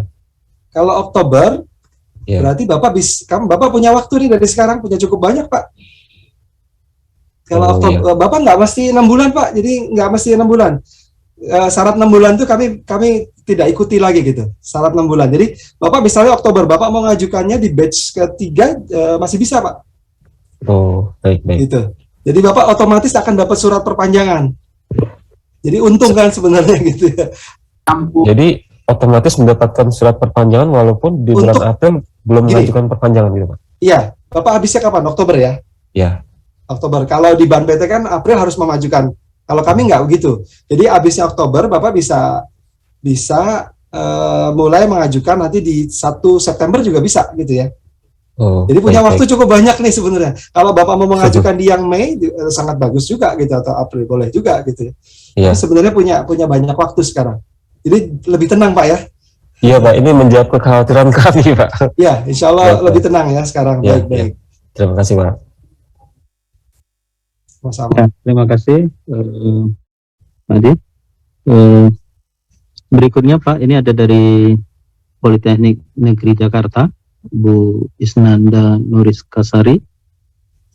Beliau bertanya beberapa prodi yang belum tercantum di SK Kemendikbudristek 186/2021. Ini perlakuannya bagaimana, Prof? Ya. Bu Isnanda mau menambahi? Halo. Masih mute itu kayaknya. Oh iya. Silakan Prof. Ini sudah jelas pertanyaannya, Prof. Baik. Jadi begini, sekali lagi kami tidak berwenang untuk mengatur ya. Satu itu. Tadi sudah saya panjang lebar jelasan itu. Kedua, apabila Bapak Ibu belum terdaftar namanya di dalam SK 186, prodinya belum ada di situ, silakan mengajukan pertanyaan kepada Ban PT atau Dikti. Tidak kepada kami, karena tidak boleh gitu ya. Kami tidak boleh menjawab. Kami tidak boleh menjawab karena kami bukan kan nggak boleh ya, karena kami rasanya tidak etis kalau misalnya nanti kalau saya menjawab begini terus Ibu tanyakan juga kepada Infocom misalnya begitu ya. Terus Infocom bilang jawabannya sama, yaitu kalau saya bilang di LAM teknik lalu orang Infocom bilang di LAM Infocom, lalu nanti ditanya kepada LAM sama bilangnya LAM sama gitu ya, misalnya di bidang komputer misalnya gitu, komputer science. Nah, itu kan Kalau kami jelas, kalau computer science jelasnya masuk Infokom, gitu. Tapi kan ada misalnya yang irisan-irisan begitu ya. Jadi kalau ini sampai jawabannya sama masing-masing mengakui lebih dari satu lam gitu, itu kan sangat berbahaya sekali, gitu ya. Jadi kami tidak akan menjawab itu. Silahkan bertanya kepada Ban PT atau Dikti, gitu ya, yang punya wewenang. Baik, terima kasih Prof. Bisri. Ya. Ya, saya kira pertanyaan yang sama aja. Pertanyaan dari Pak Mukrobin. Jawabannya sama ya, Prodi D4 Teknologi Rekayasa Instalasi Listrik. Silakan ke Ban PT pertanyaan yang diajukan gitu. Jadi kira-kira kalau saya hanya boleh menyarankan begini barangkali ya Pak. Kalau kira-kira Bapak Ibu sudah punya kecenderungan, ya, ini kan ada kasusnya kan misalnya begini, bioteknologi misalnya gitu ya, atau tadi rekayasa atau apa gitu. Itu Bapak Ibu sudah punya kecenderungan, ini saya cenderungnya kepada lam teknik misalnya gitu. Itu nanti di surat terus saja, karena dari kurikulum kami dan CPL kami semua itu mengarah kepada kriteria yang lebih cocok kepada lam teknik. Itu jadi nanti suaranya si ban PT-nya atau diktinya juga akan lebih cepat menjawabnya gitu. Kalau saya sih menyarankan gitu. Atau misalnya, wah saya lebih cocok prodi saya kepada lam sama misalnya, atau lam dik misalnya gitu. Itu silahkan ditulis di situ bahwa ini lebih sesuai dengan kriteria yang ada di lam dik. Sehingga nanti akan lebih memudahkan kepada ban PT. Tetapi sekali lagi tidak boleh kami mengajukan. Ya. Bapak boleh izin menanggapi Pak sebentar? Ya silakan. Artinya kami perlu bersurat ke Ban PT ya Pak, mengenai prodi yang belum terdaftar di LAM. Kalau enggak gimana dapat jawabannya? Oke. Kemudian ada kasus juga Pak di kami, satu prodinya itu di bawah jurusan teknik elektro, namanya broadband multimedia. Tetapi terdaftarnya di LAM Infokom, padahal sebetulnya lebih cenderung ke LAM teknik. Apakah bisa Pak kita mengajukan perubahan tersebut? Silahkan ditulis kepada Ban PT dan saya tidak akan menjawab gitu, bisa atau tidak ya bisa-bisa saja kalau mereka bilang bisa gitu ya, tapi kan saya tidak berwenang untuk menjawab itu gitu ya. Silahkan ditanyakan kepada Ban PT atau tapi kalau namanya sudah persis sudah ada diatur di SK 186 rasanya sih kalau sudah ada namanya di situ rasanya nggak boleh keluar dari situ ya, kecuali ada pertimbangan lain. Silahkan ditanya. Sekali lagi kami nggak boleh menentukan. Oke. Gitu. Ya. Baik, clear. Terima kasih Bapak. Ya. Ya. Itu juga harus mengajukan melampiri dokumen kurikulumnya, Prof. Betul. Kenapa kami tidak mau menjawab? Karena nantinya takut ribut gitu antara LAM, nggak etis lah kira-kira gitu. Ya. Baik. Ini ada dari Pak Nasir, Prof. Apakah prodi yang saat ini sudah terakreditasi unggul oleh Ban PT akan tetap mendapat pengakuan dari LAM teknik hingga masa akreditasi dari Ban PT tersebut berakhir, Prof? Oh iya, jawabannya iya, betul Pak. Jawaban misalnya berarti kan terakreditasi oleh Ban PT unggul pada katakanlah Desember 2020, begitu ya. Desember 2020 dan berakhir sampai 5 tahun kemudian, yaitu November 2024 gitu ya, atau ya 2024. Maka sampai November 2024 LAM teknik masih mengakuinya begitu. Ya. Unggul. Oke, saya kira jelas jawabannya Pak Nasir. Berikutnya nih Prof, apa syarat prodi agar bisa divisitasi Prof? Selama pandemi ini nanti apa memang ada asesmen lapangan daring, luring Prof? Baik. Ada syarat yang ditentukan oleh LAM teknik Prof? Iya. Syarat sih tidak ada ya, syarat maksudnya kalau akan dia visitasi prodinya harus begini, enggak, semuanya akan divisitasi. Tetapi apabila pandemik ini tidak memungkinkan, maka kami akan melakukan visitasi secara daring gitu ya. Dan di IABI kami sudah berpengalaman dengan daring ini. Kami berpengalaman nanti syarat-syarat bukan keperluan kali ya, bukan syarat barangkali kalian ditanyakan. Perluannya adalah bahwa nanti harus menyediakan kamera, bisa pakai HP atau kamera yang terhubung di laptop juga boleh. Tapi di setiap ruangan yang kami ingin assess gitu, kami ingin melakukan penilaian. Karena misalnya kami tiba-tiba ingin melihat, kami mau lihat labnya dong gitu ya, lab kimia dasar atau lab komputernya gitu ya. tolong ditunjukkan di komputer itu ada 20 komputer misalnya dalam ruangan. Kami akan memilih misalnya secara random komputer di koordinat 3, 4 misalnya gitu ya. Nyalakan di situ, coba lihat apakah ada softwarenya, software apa yang harus ada di sana. Misalnya kami akan coba buka, kami akan meminta mahasiswanya yang menyalakan, bukan dosennya atau bukan laborannya atau teknisinya gitu ya. Kami mau lihat juga dong K3-nya, coba sarana untuk kalau terjadi kecelakaan apa yang dimiliki. Itu harus kameranya harus bisa bergerak. Nah, itu keperluan-keperluan seperti itu Pak yang harus disediakan. Ya. Kurang lebih begitu. Terjawab nggak ya pertanyaannya? Ya, jadi live streaming, Prof. Ya, live streaming, dan itu di setiap ruangan, tidak hanya satu kamera saja gitu. Dan nanti kalau kami bisa misal gini, tolong putar kameranya 360 derajat gitu. Silahkan diputar, kira-kira gitu. Jadi kalau itu saya rasanya HP lebih baik ya, dengan HP lebih baik. Ya. Bagi Bapak Ibu yang sudah mengikuti model-model akreditasi internasional, sertifikasi internasional, hal seperti itu sudah biasa. Ya. Kita lakukan seperti di UIN untuk prodi-prodi yang masuk ke skema EUNQA, kami harus melakukan seperti yang disampaikan oleh Prof. Misri tadi. Ya. Berikutnya nih masih ada pertanyaan, Prof. Sebentar, saya lihat lagi kalau sudah dijawab tadi. Ini izin bertanya, syarat basic science itu minimal 15 SKS. Dalam implementasi prodi yang sekarang ini, jika prodi tidak mencukupi syarat 15 SKS itu, apakah prodi tidak akan terakreditasi? Karena untuk menyesuaikan 15 SKS itu harus revisi kurikulum terlebih dahulu. Betul. Sementara masa akreditasi prodinya akan berakhir pada bulan November 2022. Ya, bagus nih, pertanyaan bagus sekali nih. Yang saya tunggu-tunggu pertanyaan semacam ini gitu ya. Jadi gini, kami sadar betul bahwa mengubah kurikulum itu tidak seperti mengubah kapal kecil. Kalau kapal kecil sekali dayung dia langsung berubah. Tapi seperti mengubah kapal tanker gitu ya. Diubah sekarang baru pengaruhnya yang akan datang lah gitu ya. Jadi butuh waktu. Nah, untuk seperti itu kami siapkan jalan keluar. Misalnya begini. Prodinya habis di November 2022 gitu kan ya. Berarti kami kan akan melihat mahasiswa-mahasiswa yang TS-nya itu kan berarti di 2021 ya. TS-nya di 2021 kan berakhir di bulan Juni 2022 ini kan. 21-22 ini kan berarti kalau mau TS-nya itu, atau kalau mau TS-nya lebih mundur lagi juga silahkan aja kalau memang nggak sanggup ngumpulin sampai data 2022 Juni, rasanya bisa deh. Nah, di situ kan kurikulumnya masih belum terpenuhi. Nah, Bapak Ibu sekalian bisa memberikan dengan keputusan dari prodi ataupun dari UPPS, Pak. Keputusan dari UPPS untuk memberikan tambahan mata kuliah kepada lulusan yang akan lulus di tahun 2022 ini. Kira-kira gitu.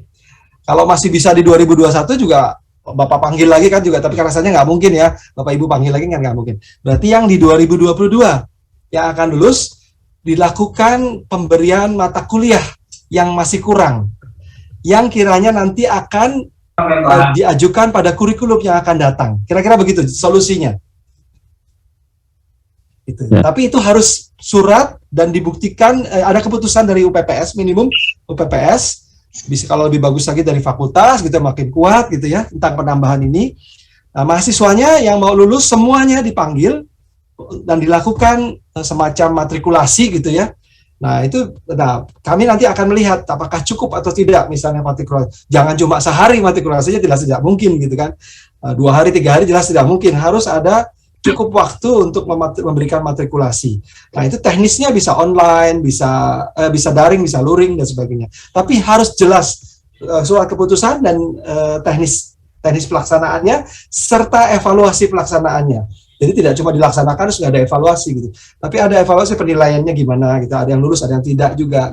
Sebagaimana mata kuliah lainnya. Jadi matrikulasi lah ibaratnya gitu. Jadi jalan keluarnya jelas ya. Izin Pak menambahkan. Ya. Saya bertanya tadi Pak Farid nih. Ya kalau misalnya kita berikan seperti solusi Bapak tadi, tentu itu akan menambah SKS nanti ya Pak. Sementara SKS untuk misalkan ini prodi kami ini adalah sarjana terapan. Syarat SKS itu kalau nggak salah kan cuma 144 ya Pak, secara keseluruhan. Nah ketika misalnya kita tambahkan itu, berarti kan nanti menambah jumlah SKS Pak, nanti gimana Pak solusinya? Gampang Bu, ngitungnya gampang. Misalnya 144 itu berarti Ibu kalau mau memenuhi yang mana dulu nih? Katakanlah yang mau basic science tadi ya, Pak. Basic science yang mau memenuhi yang syarat 2,0 atau syarat mana nih? Syarat 3 misalnya, biar dapat 3 gitu ya. Ya. Biar gampang hitungnya. Berarti kan 20. Ya. Biar gampang nih, biar gampang aja gitu ya, 20. Lalu sekarang sudah ada berapa? Sekarang sudah ada 15. Ya. Ya. Atau katakanlah sudah ada 14. Nah, berarti kan perlu menambah 6 SKS lagi. Ya. 6 SKS lagi, kira-kira Ibu mau menambahkan berapa mata kuliah apa saja? Misalnya, kalau tadinya sudah ada kalkulus 1, kalkulus 2 misalnya, mau ditambah dengan aljabar numerik misalnya, atau mau ditambah dengan fisika panas. Jadi atau pokoknya ada 2 mata kuliah yang masing-masing 3, atau 3 mata kuliah masing-masing 2 gitu ya.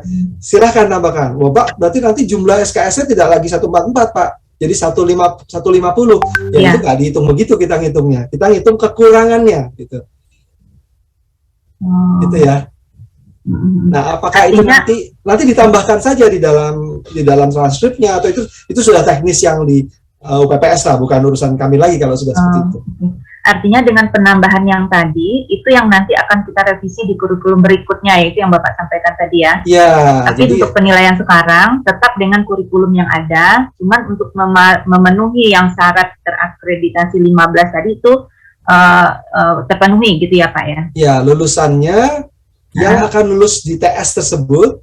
Nah, coba kan kami tetap akan menilai di TS-1, TS-2 juga kan gitu. Tapi minimum sudah ada lah di TS itu sudah, karena di TS-1 udah agak susah ngejarnya ya. Kecuali kalau sekarang masih belum lulus nih mahasiswanya gitu. Silahkan tuh dikejar tuh kalau sekarang masih belum lulus yang TS-1-nya. Silakan. Jadi nanti dari situlah ada expert judgment, kami menilai kira-kira berapa ya nilainya kalau gini kan. Tentu tidak akan mungkin full nilainya sebagaimana yang sudah ada di kurikulum, sudah dilaksanakan penuh TS1 TS2-nya gitu kan. Tentu, tapi minimal sudah ada upaya untuk ke arah sana. Itu jalan keluarnya begitu, Bu. Dan itu sebagai bukti bahwa di kurikulum yang akan datang sudah akan diterapkan. Itu kan sebagai bukti ya, Bu ya. Kira-kira begitu. Ya, yang kepikiran sama saya itu adalah ketika kita menambahkan tadi, berarti kan si mahasiswa dapat tambahan 6 SKS. Nah, artinya nanti di ijazahnya kan muncul itu Pak, gitu. Atau gimana? Nah, itu urusan internal, bukan urusan kami gitu. Tapi yang kami adalah bahwa itu sudah melakukan dan itu sudah berdasarkan keputusan, ada metodenya, ada evaluasinya, dan itu sudah dilaksanakan dan dievaluasi juga. Itu aja Bu, biar gampang. Ya. Sementara terima kasih Pak. Sama-sama Bu Bu Faryatni.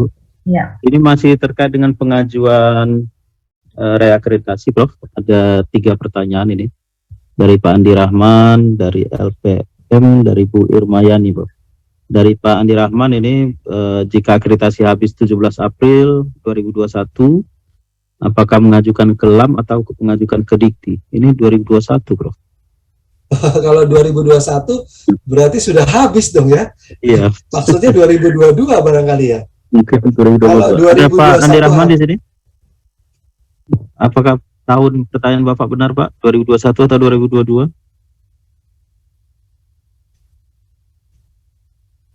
Baik. Kalau saya jawab dua-duanya deh Pak. Kalau 2021 berarti kan sudah tidak punya izin lagi mengeluarkan jasa ya, itu kan agak berat tuh. Tidak terakreditasi, Prof. Tidak terakreditasi. Nah, berarti tetap saja sebenarnya dengan LAM teknik maupun dengan BAN PT akan dipertanyakan itu ya. Tapi buat kami sih jelas-jelas saja kami akan memberikan akreditasi yang berlaku mulai dari waktu dia mendaftar gitu ya. Dan kami tidak mulai dari bukan mendaftar. Kalau sudah habis seperti itu, kami tidak akan memberikan surat perpanjangan. Karena kalau masa berlakunya sudah habis, nggak mungkin diperpanjang oleh kami kan. Jadi kalau yang kami lakukan misalnya dia mendaftar nanti di 1 Mei atau 1 April dia mendaftar, lalu diakreditasi mulai keluarnya akreditasi itu adalah Agustus 2022, maka berlakunya akreditasi adalah kalau dia terakreditasi baik misalnya minimum atau baik sekali atau unggul, masa berlakunya mulai dari 1 September ke seterusnya gitu ya, 2022. Artinya prodi tersebut tidak bisa memberikan ijazah atau gelar sebelum 1 September 2022. Nah, baik. Kalau yang dimaksud adalah tahun 1 April 2022, maka Bapak Ibu sekalian masih punya waktu 1 April saja itu masih punya waktu untuk mengajukan kepada BAN. Masih bisa. Ya. Karena sampai Juli saja masih bisa begitu ya. Apalagi 1 April gitu. Sampai 30 Juni masih bisa. Kalau 1 Juli sudah tidak bisa lagi. Karena mungkin mempersiapkan dengan instrumen yang baru ini kan agak kagok gitu ya. Masih diberi kesempatan. Baik, pertanyaan berikutnya ini Prof, terkait dengan perpanjangan akreditasi. Ada 2 prodi, teknik industri, teknik sipil yang akan habis di bulan November 2022 ini. Apakah masuk perpanjangan otomatis BAN PT atau mengajukan ke LAM teknik? Tadi ke LAM teknik Pak, ini clear jawabannya ya. Jelas ya. Masuk ke LAM teknik Bapak Ibu. Jadi tidak ada istilah lagi perpanjangan otomatis ya Prof ya. Betul. Karena sudah ada LAM teknik maka kita harus mengajukan akreditasi baru. Ini prodi masa akreditasi habis November. Apakah kami bisa menunggu perpanjangan tanpa pengajuan? Nah ini juga sama jawabannya ya Prof ya, tetap harus mengajukan ke LAM teknik ya. Ya. Jika ini ada pertanyaan lagi ya Bu Ferietni ya. Kalau mengajukan pada batch 3, kapan akreditasi akan keluar dan sementara masa akreditasi prodi habis di bulan November 2022 Prof. Nah ini lihat ini Bu. Jadi kalau habis di November itu paling lambat Bapak Ibu sekalian bisa mengajukan di 1 September. Tapi kalau sebelum September ini sudah mengajukan. Biasanya kami buka sebulan sebelumnya gitu ya. Ya. Kebijakan sekarang sih sebulan sebelumnya. Jadi Agustus ini sudah bisa mendaftar kira-kira gitu ya. Ya, kalau kuotanya penuh gitu nanti gimana Prof? Kenapa Pak? Rebutan juga itu Prof. Satu batch-nya 250 tadi Prof. Iya, jadi kalau misalnya Bapak Ibu sudah mendaftar di sini, kan nanti ada daftar, ada mendapatkan daftar akun dan per tanggal berapa dia daftar. Kalau dia daftar di sini, dia dapat di sini, berarti dia diproseskan, dia langsung dapat surat nih, surat perpanjangan yang berlaku selama 1 bulan, kira-kira begitu ya, sampai dengan Desember, kira-kira gitu ya. Karena kan habisnya kan November. Atau 2 bulan, kira-kira pokoknya berlaku sampai Desember lah, mau 2 bulan, 3 bulan, tapi berlaku sampai Desember. Nah, seandainya dia tidak dapat batch ini, misalnya dia dapat nomornya 251, kira-kira begitu ya, ke atas gitu, 252 dan seterusnya, maka dia tidak akan diakreditasi di sini, tetapi dia mendapatkan surat berlaku sampai dengan dia mendapatkan berikutnya, yaitu kalau dia dapat di batch 1 2023, berarti dia berlaku sampai dengan April 2023. Untung ya Bu ya. Kira-kira gitu ya. Kira-kira gitu. Ya, saya kira jelas nih Pak. Ya. Izin menanggapi Pak. Ya. Berarti kami harus mengusulkan sebelum September gitu ya Pak. Kalau November habis. Nanti SK ketika kita mengajukan, Bapak akan memberikan SK perpanjangan berarti ya Pak? Iya, kalau masih berlaku ya, kalau masih berlaku. Tadi yang tadi kan yang sebelumnya bertanya 21 April 2021, itu juga tidak berlaku itu. Maka kami tidak akan berikan SK perpanjangan. Oh gitu. Ya. Ya, seperti misalnya saya contoh tadi Pak, saya kan prodinya November. Betul. Berarti saya harus mengajukan paling tidak di bulan Agustus. Betul. Terus Bapak akan berikan SK perpanjangan kami sampai kapan berarti Pak? Kalau dapat batch di sini, maka perpanjangan sampai Desember. Oke. 2022. Kemudian SK akreditasi nanti kami keluarnya kapan Pak? Kalau ini ada nih. Penyampaian hasil akreditasi kalau di batch 1 itu di bulan April pekan ketiga, batch 2 di bulan Agustus pekan ketiga, batch 3 di Desember pekan ketiga. Jadi clear nih sekarang, enak ya, sudah bisa diperkirakan kapan keluarnya gitu. Kalau ya dengan metode yang tidak pakai batch begini kan, waduh agak susah tuh memperkirakannya. karena juga antrian yang panjang di ban PT, seringkali juga kita tidak tahu akan. Nah, saya nggak boleh bahas itu ya. Tambahan lagi Pak, berarti nanti masa visitasi nanti kemungkinan di proses di sini berarti ya Pak ya? Ya, jadi silakan. Berarti di bulan Oktober ini, kalau asumsinya mengajukannya di awal di Agustus ini berarti. Ini AK dan AL-nya sudah kelihatan, dari Bapak Ibu sudah bisa bersiap-siap gitu ya. Oke, satu hal lagi mungkin saya tambahkan di luar pertanyaannya Pak Farisali. Ini yang belum saya tadi lupa belum menyampaikan bahwa kami mengubah kebiasaan lama. Saya menyebutnya begitu saja lah ya. Jadi apa artinya? Hotel semua asesor yang mencari ya. Bukan lagi tidak PT lagi ya Pak. Bukan lagi PS gitu ya, bukan lagi PS, program studi yang mencarikan. Lalu hanya boleh satu orang yang dari PS tersebut yang dianggap sebagai representatif yang berbicara kepada ketua tim akreditasi. Dan itu pun kami berikan waktunya tidak lama-lama. Kami akan masih mendefinisikan berapa lama dia boleh berkomunikasi. Kami ingin menghindari fraud, yaitu diskusi semua orang berbicara, semua orang menghampiri atau menelpon anggota evaluat asesor gitu ya. Nah, itu nggak boleh. Jadi hanya satu orang, one to one gitu ya, satu pada satu. Satu lagi berikutnya bahwa tidak ada lagi misalnya makan malam, tidak boleh ada makan malam. Jadi tidak ada jamuan makan malam karena kami semua meminta kepada asesor malam pun bekerja mandiri bersama asesor lainnya. Nah, itu tidak boleh. Jadi kami mengurangi itu ya. Lalu sampai ke hotel itu urus dari manapun dia tempat berasal sampai ke hotel itu urusannya asesor. Nah, Prodi hanya mengurus penjemputan dari tempat akomodasi atau hotel ke Prodi PP selama proses selama hari-hari berlangsung. Di luar hari berlangsung tidak boleh. Kira-kira begitu ya. Jadi nggak boleh nih minta antar ke bandara, nggak boleh. Diantar ke stasiun nggak boleh. Ke lokasi wisata juga nggak boleh, Prof. Kalau apa Pak?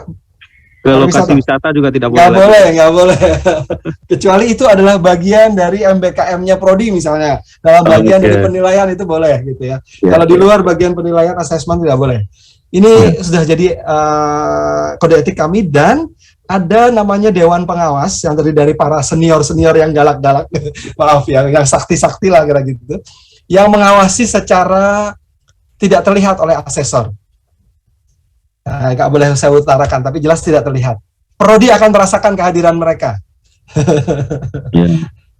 Kehadiran dalam bentuk apapun lah gitu kira-kira. Ya, saya ingat dulu pelatihan JABE di Jepang, Prof.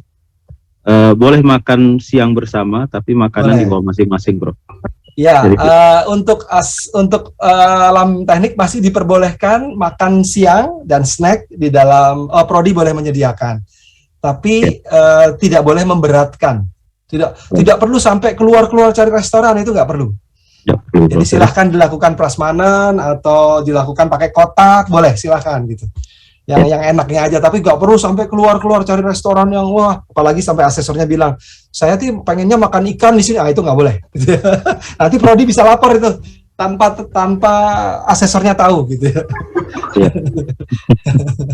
Oke, kami ada sistem sendiri. Ya, Bapak Ibu, yang dari Prodi Teknik sudah jelas ya rule of game-nya, ikuti aturan itu dan insya Allah tanpa macam-macam treatment, mendapatkan perlakuan khusus misalnya dari asesor, insya Allah Prodi Bapak Ibu unggul ya. Yang penting dan ada mekanisme banding juga Pak. Ya, penuhi syarat terakreditasinya, penuhi syarat unggulnya, itu insya Allah unggul.